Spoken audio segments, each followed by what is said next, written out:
Hello, this is Wisdom Speakers Forum, Leah Chaitin, and it is my great pleasure to introduce my dear friend Michael Naylor, who is, like myself, a South Portland resident.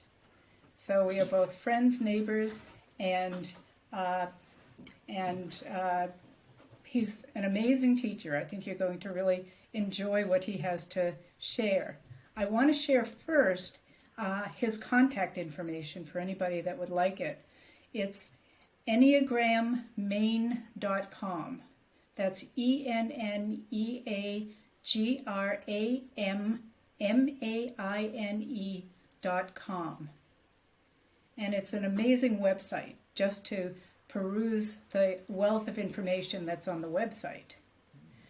So, Michael, one of the first things I noticed about your website was the number of letters attached to your name, which tells me that you have, and I know in the website you kind of played those down some, but it's pretty impressive. So I just want to get clear on the ones that are important to you. MED, which is a Master's in Education. There's a CCS, which is a Certified Clinical Supervisor. There's an LADC, which is a Licensed Addiction Counselor. There's a CPCC, which is a Certified Professional Coactive Coach. And then I threw an ET in there, of course, for Enneagram Teacher. or ET Phone Home. I was wondering.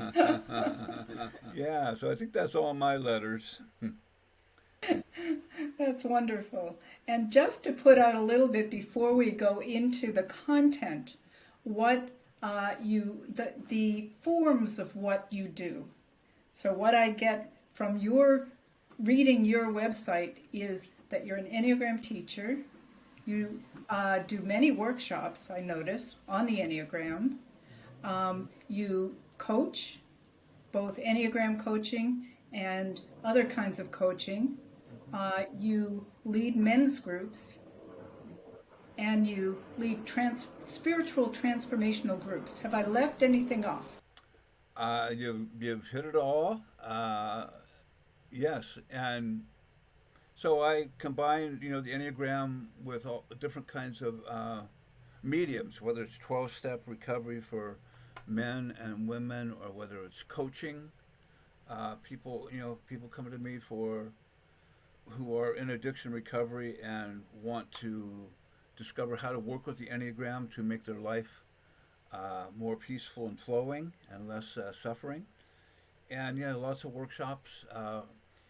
I've been mostly Zooming for the past 2 years, but it looks like I'll be doing more in person starting in the middle of October in Baltimore. So you hit it right on the mark. We'll probably get more into those as we go along, but the first thing I actually want to do is give a plug for your new upcoming book, because I've been reading it and I'm just honestly blown away. And why don't you say the whole title first? Spare me remembering the whole title, and then I'll tell you why I think it's amazing. Okay, well, it's quite long. The Alchemy of the Enneagram in Addiction Recovery, a guide for professionals helping men recover. Beautiful. Yeah. And the plug that I will give it is that I'm somewhat familiar with the Enneagram and have read other Enneagram books. And I find your book to be touch my heart in a deeply personal way. Even when it's not my issues or my type, it just touches my heart. And it's filled with vibrancy and compassion and hope And so I think it really serves a purpose, not just for people who are in recovery, but for all of us, which I guess in some way we're all in some degree of recovery. But That's the rumor, at least. that's the rumor. Recovery slash transformation. Yeah. So I'm curious, first, if you'd say some about how this book got birthed, like where it came from. It was.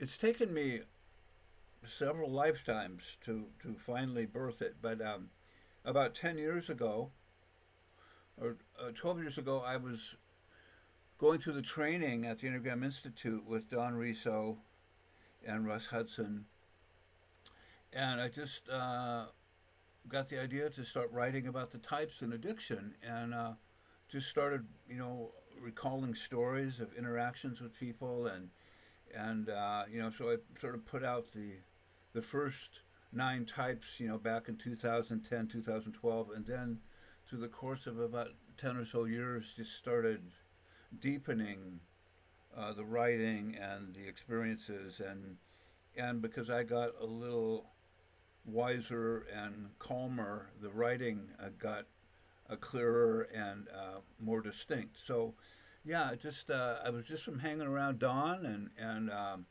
Russ, and just realized there was nothing in the literature that addressed addiction and the Enneagram, and so, yeah, I just my I had a coach back then at Type 7, and he said, just write. Don't worry about how great it is. If it touches one person, you're good to go. And so I just jumped in and started writing, half an hour every morning. And yeah, and then, yeah, so that's how it started. Yeah. And, ultimately it came from originally my experience. I'd been in recovery for about 15 years, and my therapist said, read Don Riso's personality types and look at the type 4. And I looked at the type 4 and I went, oh my God, that's me. This is not good news at all, because it had basically described all the things that I thought were really interesting about me were causing me all my suffering. And it just sort of laid it open, and I was aghast at what I saw. But it was real, and I thought, what have I got to lose? Because I'm not that happy anyway. So anyway, that's where the origin came when I started using it in my own life. Got it. Got it. So when you started using the Enneagram in your own Yes, life. yes, and looking at the beloved Type 4, the agony and the ecstasy of being a 4, and just seeing what Don did is he just mapped out my interior without ever meeting me, and it's like, oh my God, how did he do this, right? And so anyway, it became a great tool for observation and just understanding how I operated. Got it.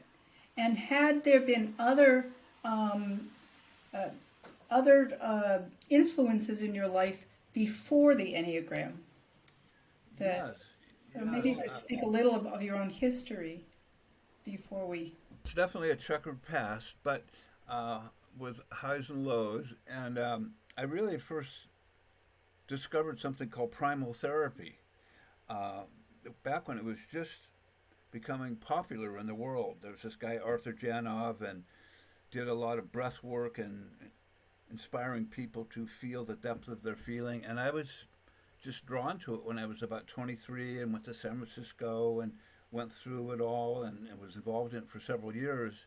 And it was the first thing that really opened me up emotionally. And from there, I came into recovery for alcoholism and drug addiction. Uh, that was about 40 years ago when I was just a kid. And from there, I happened upon Zen Buddhism and Tibetan Buddhism and started a meditation practice. And I think then did something called the Forum and the 6 Day, which was a spin off from Warner Earhart, which was quite revealing. And it was again in 1996 that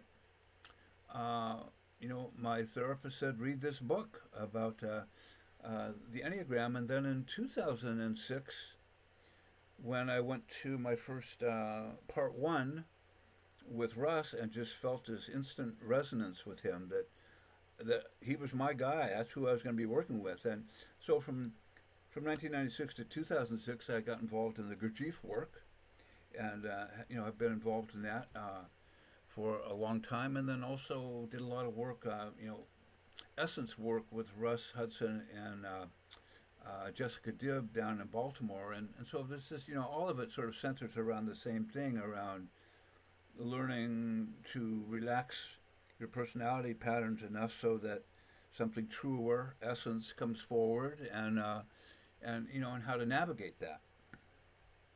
And of course, there's the diamond heart work. Have done.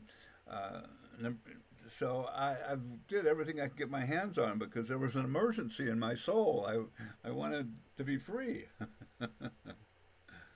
Yes, yes, I get that. A deep flame. Yeah, yeah, yeah, yeah, yeah. And I think in some ways it was there when I was a little guy, just this burning hunger for something that I didn't have words for. When you're 5 years old, they don't train you on how to use this state. But yeah, yeah. So yeah. So this deep flame has guided you in many ways through life. And Yes, and it's thrown me in a couple fires here and there along the way, but then extricated me, so I'm grateful for that. so, what is it specifically about the Enneagram that, with all these other paths that you have been studying and that have become part of you in some way, what is it about the Enneagram specifically that calls you to have made it basically your life path in terms of what you teach? Perhaps not what your only internal path, but in terms of what you teach. Well, what I love about the Enneagram is there's room for all spiritual paths to use the Enneagram as one feels drawn. So it's very inclusive. And for me, the work on understanding or sensing and feeling the three centers, head, heart, and gut center, and becoming more aware of how to heal the centers specifically, just seemed to catapult me forward a bit out of a particular swamp I had been resting in, because at type 4, I've done intense research on different kinds of swamps that you can drop into, and I'm quite an expert in that part. But so I think the other thing that was amazing is that, with the Enneagram, Dawn mapped out, 9 potential levels of awareness, meaning, when you're healthy, you're at the higher levels and manifest the best of the type, and as you become more constricted, your heart goes into defense mode, then the protective patterns start to show up. And there was something about noticing them and seeing them articulated that allowed me to start seeing it in my life, but also inspired me around the idea that I needed to continue practice, with meditation, with sensing practice, with, anything that healed my heart, allowed emotions to be digested and expressed. So in some ways it just highlighted there is a bit of an emergency here. This is a real thing, and somehow the Enneagram just painted the whole picture, and I went, oh, that's what's been going on. So I had pieces of the puzzle along the way, but this brought it all together. And of course, after that, I think the real use of it is if you start really doing a serious practice, and you become more skilled at observing when you're caught in, like, one of my favorite things is envy. Like, oh, the joy of envy. How many times does that knock on my door each day? And so great observational capacity, and yeah, something, and there's more. There's a bit of a mystery in it too, which I haven't quite articulated yet. But yeah, it just seemed like it opened up a kind of an inner knowing. It's like all of a sudden things made sense in a way they never had before. So so as a concept, it's possible to study the Enneagram and have all sorts of great stories to tell, and then and that's okay. Some people that's as far as they want to go with it. We have good dinner conversations, but then the the real deep possibility open up when you do start with your own practices, whatever they might be, whether it's liturgy work or yeah. So anyway, Yeah, so one thing that strikes me is like when you say it's good dinner table conversations, it seems like some people actually use it um, in a more, I don't want to say superficial way, but to use it to understand perhaps their personality, we could say. But it sounds like what you're talking about is that it can also be used for a deeper spiritual transformation. yes, it, and so so what I notice is that there is a those folks who really touch deeply uh, when they learn about the Enneagram, and they're also in a place where they're not obscuring or blocking their real suffering, and so they see a doorway. Here's a way I can transform this suffering into something that is healthier, more transformative, etc.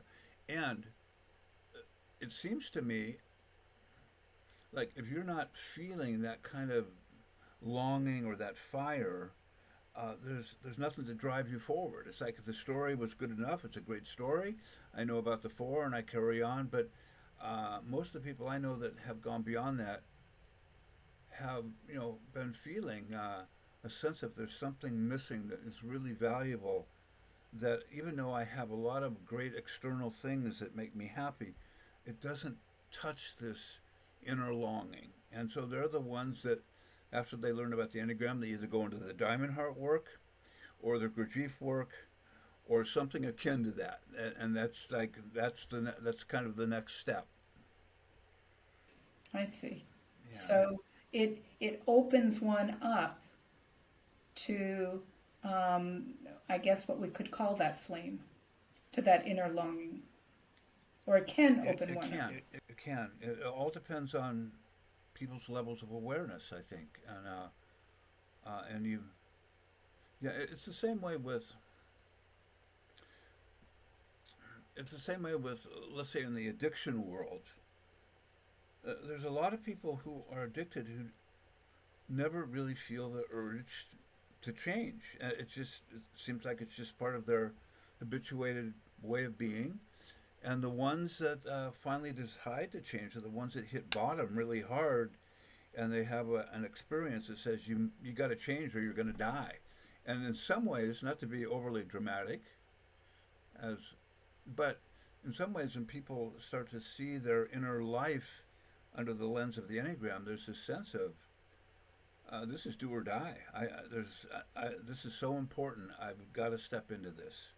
So that at least that's what it was for me. So when you say under the lens of the Enneagram, it sounds like what you're referring to is seeing some of the habituated patterns of what I guess we could call the ego self or the false self. Yes. But some of the habituated patterns Hmm. that have us caught from Yes. knowing our deeper nature. Is that your understanding? Yes. Yes. My personality patterns that run me, and until I see them, I just think that's who I am. But it is about it's my fixated emotional and mental habits that I acquired as a little one, as a little guy, and which seem to keep setting me up for repetitious suffering in a similar fashion. in which case I scratch my head and say, what's going on here? I keep bumping into the same person or in a different body. What's going on? So yeah, so once I got eyes to see that, which meant becoming more present, sensing my body, developing more quiet mind, then it became more vivid. I could see the trance start to come in to, encourage me to dive into the envy movie about that stranger over there. I don't know who they are, but I know they have a better life, and I instantly hate them. I wish them a terrible, suffering death in 5 seconds, right? And if I see the movie, I go, "Thank you. I've watched this 10,000 times. I know the ending. I'm going to do something else." So it's kind of like that. Gives you more free volition Yes. over your own inner patterns. Now, Yes. do you feel that that's true not just for any type fours, but for that all types have a particular let's say stuck patterns or familiar patterns where they get caught? Well, that's my experience. I always say that every type has a familiar trance that they get caught in and look through as if they're looking at reality. And part of the work for me and for other types is to notice I'm in the trance, and this it's a trance. It's not reality. And what do I need to do to break its hold on me?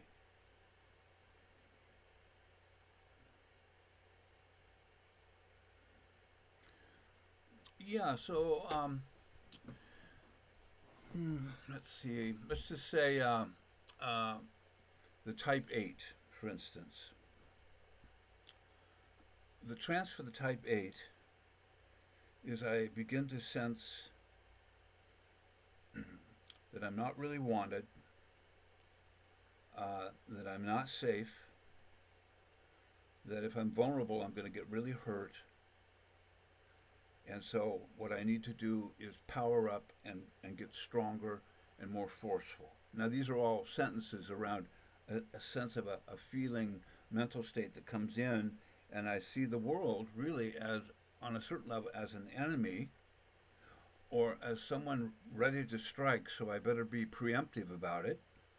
And when I'm healthy, I'm not in that state. I've got an open heart. I trust reality. I can see the good in people.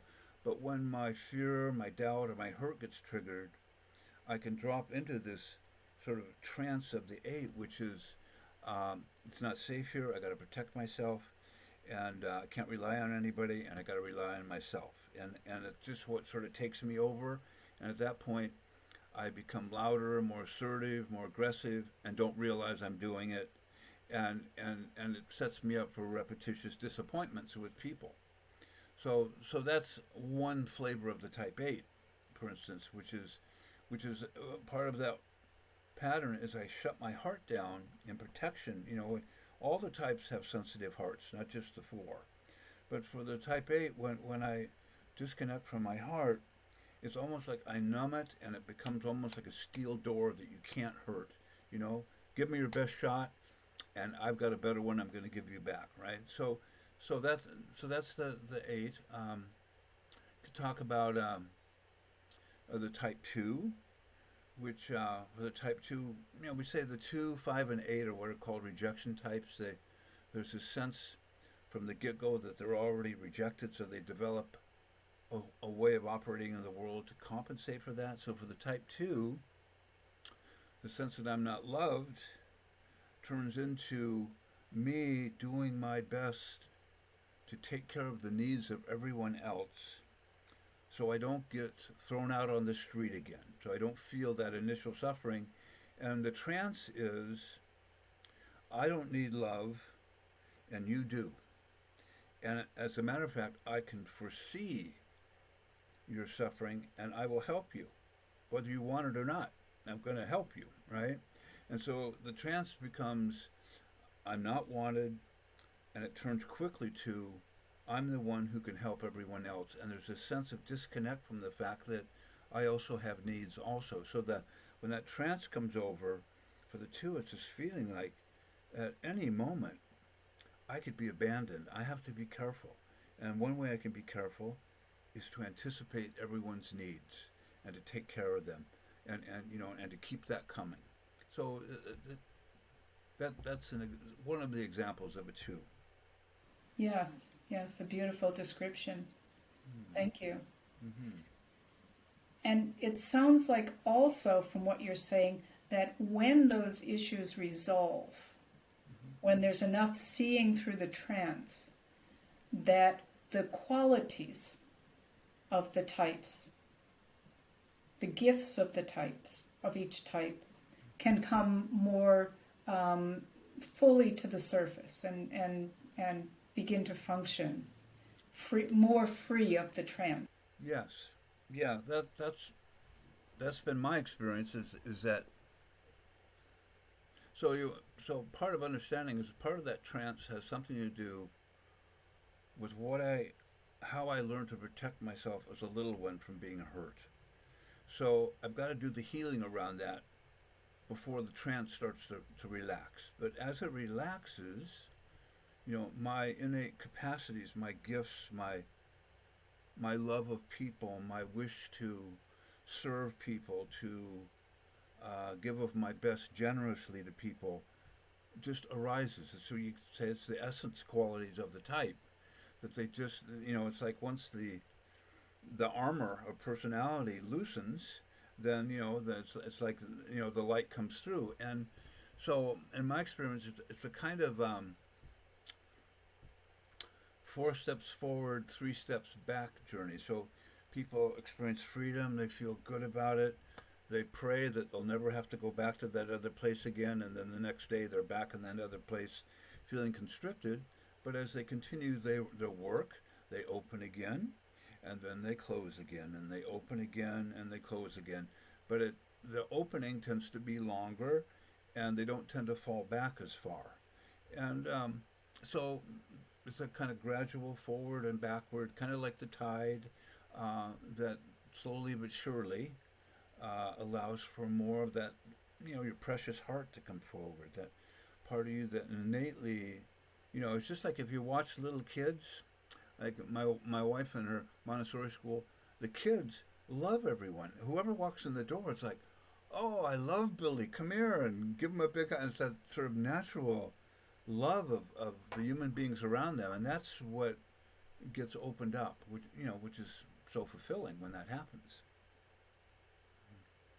So when we step beyond or metabolize, we could say, the patterns, the innate patterns of the personality, the limiting patterns and beliefs and trances, as you say, then the natural expression and generosity of the heart in specific ways, it sounds like, that each type would perhaps manifest different qualities of that generosity.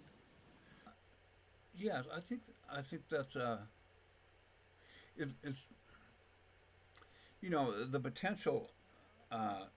Well, if I start talking about sort of like the essential qualities of the heart, uh, in some ways they're unnameable. Like you could put words on it and say that, but they're I think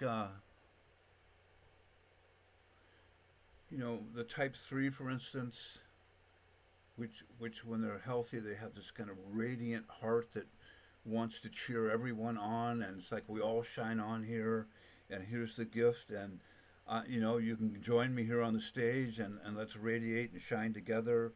There's the type 1, which really engenders a quality of deep mercy for everyone and how hard they're trying, and has this, it's a beautiful forgiving heart, uh, and has a way of making everybody feel like they're equals in the room.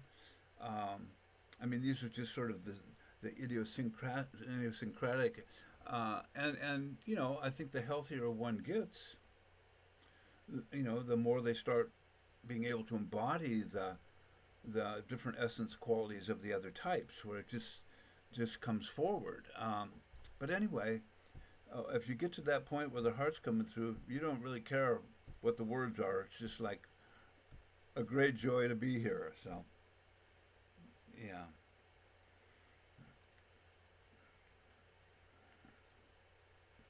I have, and always grateful and deeply appreciative. I think, well, having people in one's life who do see you and care about you is a part of the healing. Gurdjieff often said, that, and this is in AA too, we're only as healthy as the company we keep. So, that's a part of the healing in a big way. And yeah, I know the difference between a open heart and one that's contracted and filled with envy. Night and day. Yeah, yeah.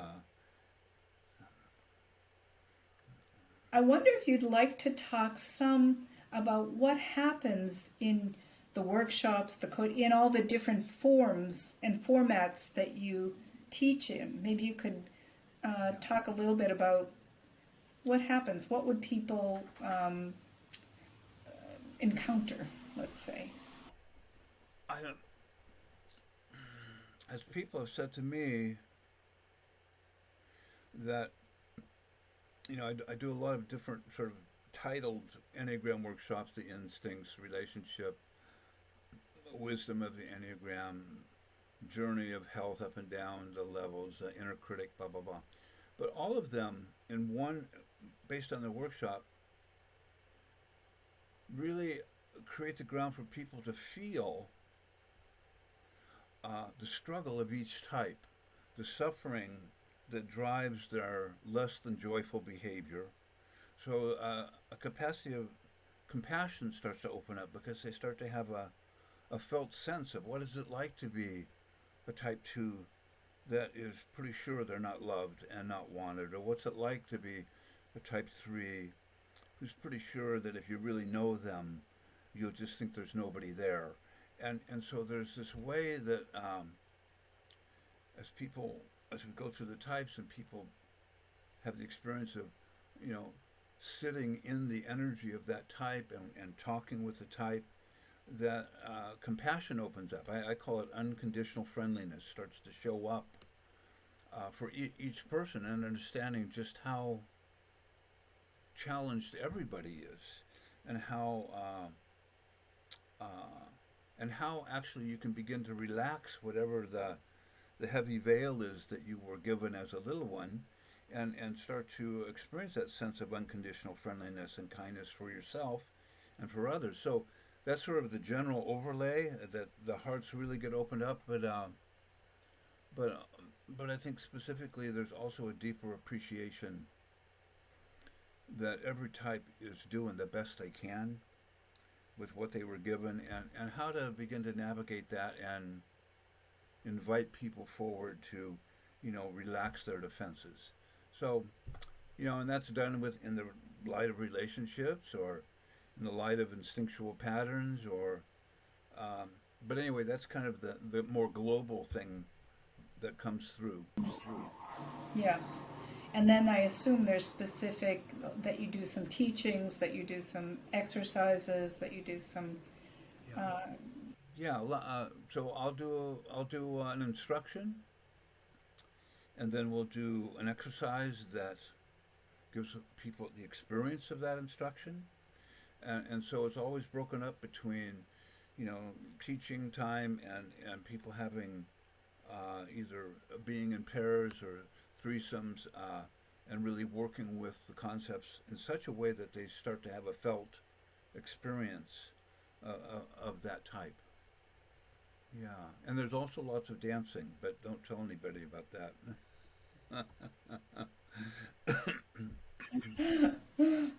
It'll be our secret. Even on Zoom, we dance. So that's the real door to unconditional kindness.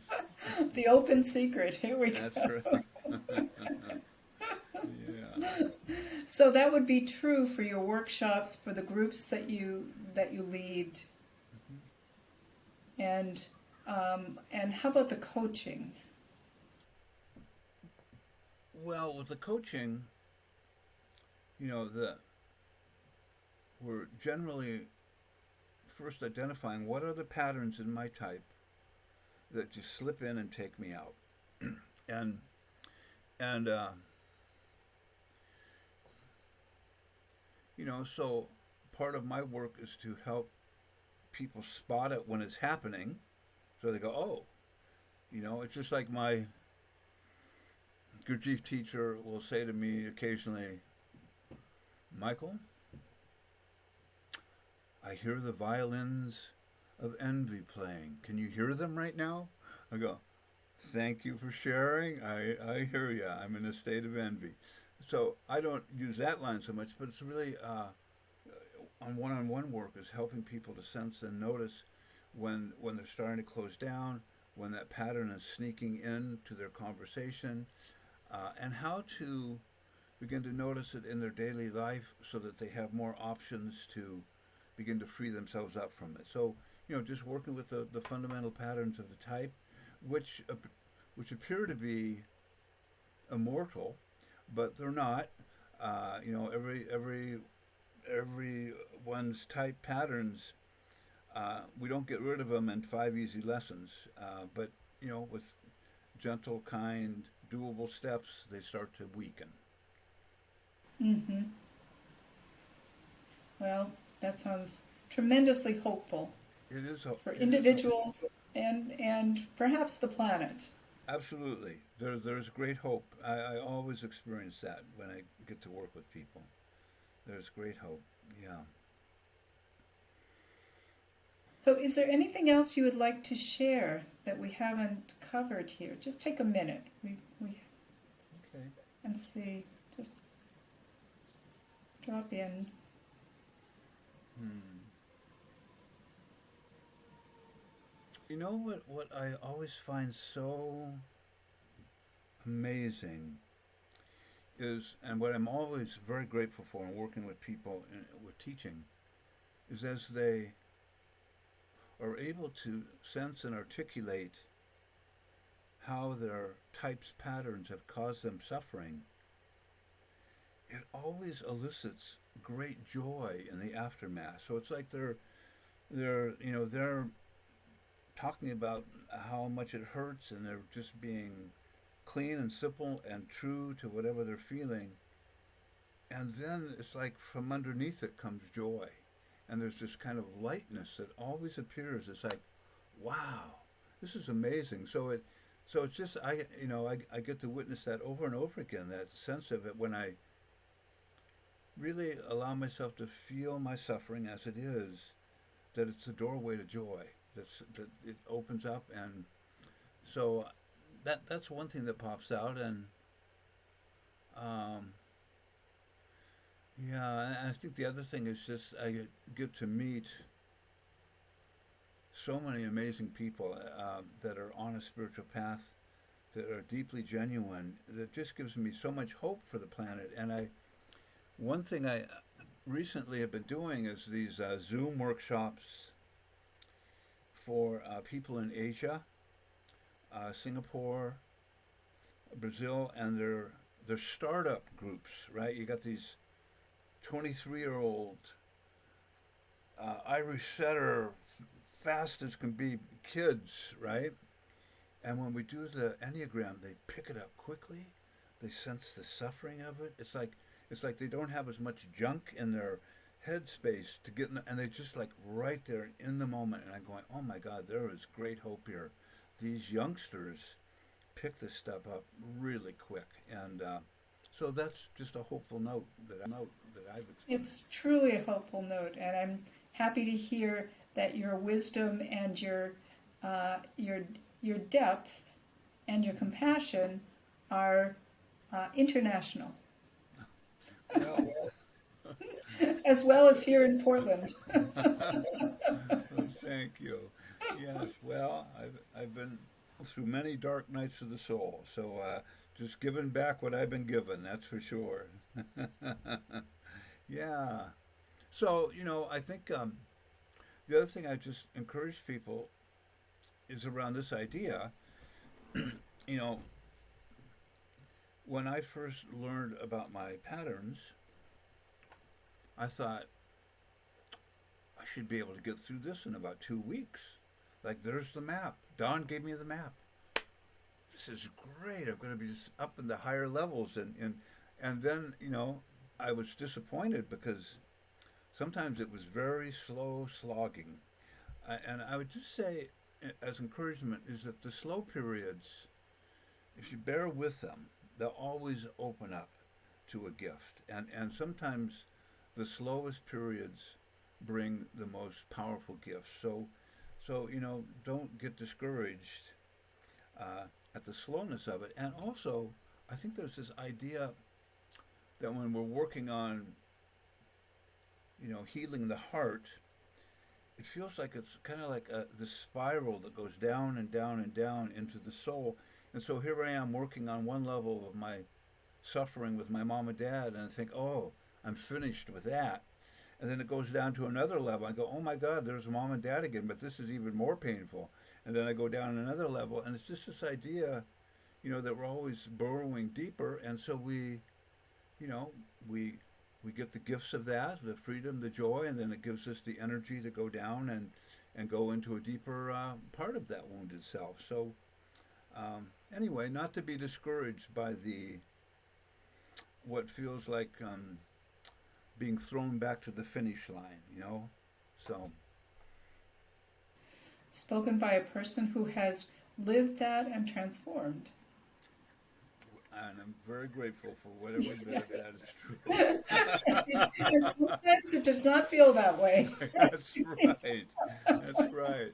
I've often said that I was dragged, kicking and screaming, to the altar of my freedom, and that God just grabbed me and put my face right in the mud, says you're going to go this way until you get it, and so we all need different things. Yes, indeed, to wake us up. That's right. Yes, That's right. Yeah. that's really beautiful. Well, it has been a deep pleasure speaking with you, And and you too. uh, and I'm going to turn off the recording, but hold on a few minutes. Okay. Yeah. All Definitely. right.